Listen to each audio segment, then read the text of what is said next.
Welcome back to Fight Week on Fox. Dan, Alexa Grasso is the only current UFC champion from Mexico, and she will no doubt have the support of the home fans. Oh, without a doubt, but Shevchenko was a long-running champion. She's going to be a tough person to beat. Like, when she's at her best, which I think it really brings out, nothing brings out a fighter's best than coming off a loss. But Shevchenko especially, when she's at her patient best, which isn't the most exciting for the fans, but when she's at her patient best, it's so incredibly hard to cover distance against her because she is so dangerous. Her kicks, she's got a lot of knockouts. When you do rush in, that's why people are so hesitant to cover that space. When she is patient, keeping in that range, stays at distance and picks you off with those long kicks and punches, she's incredibly hard to beat. As we take a look at our smooth move of the month, presented by proper number 12 Irish Whiskey. Dan, this was the moment that Alexa Grasso shocked the world over Valentina Shevchenko and to dethrone one of the greatest of all time at 125 pounds. Yeah, so much pressure. Shevchenko was held the belt for so long, and there was so much pressure on her to make her fights a little bit more exciting because she is so known for keeping that distance and taking the easiest path to victory, which is the martial arts way. So she did take a lot of that heat on board. So I felt like in this fight, she was pressured to push a lot more action. That being that close to the cage, throwing a spinning kick is not a good technical decision and is not a mistake that we would see Shevchenko make a lot in the past. So I don't think we're going to see it again. Why do you reckon she did it? Well, it's the pressure from the UFC. It's the pressure from the fans to make fights more exciting and to put more action on. Because, at the end of the day, we can see why the Sphere. This is an entertainment sport. People pay the money, pay the big bucks to see people get in there and put on exciting fights. Are you tipping Valentina to win this weekend? I'm slightly edging towards. I feel like it's a big task. There's a lot of pressure on Grasso to get the job done, especially Mexican Independence Day. Yeah. But I'm leaning towards Shevchenko.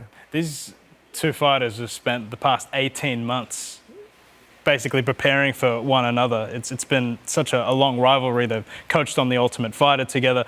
I wonder how that primes you when you've been focusing on one singular opponent for so long. Yeah, personally, that would drive me crazy. I don't think I could wake up and see that same face every single morning for 3 months straight. But yeah, these girls are incredibly friendly. There's a lot of respect between the two of them. The show was always pretty cordial. But when they get in there and fight, I'm expecting fireworks. I'm expecting Grasso to really get out there and put the pressure on Shevchenko. And Valentina Shevchenko is the greatest of all time at 125 pounds. 7 title defenses. What will a victory at the Las Vegas Sphere do for her legacy? Oh, this is obviously an enormous fight for both. This will be the crown jewel in Grasso's crown to get this Noche win, Mexican Independence Day for Shevchenko. This is all about legacy.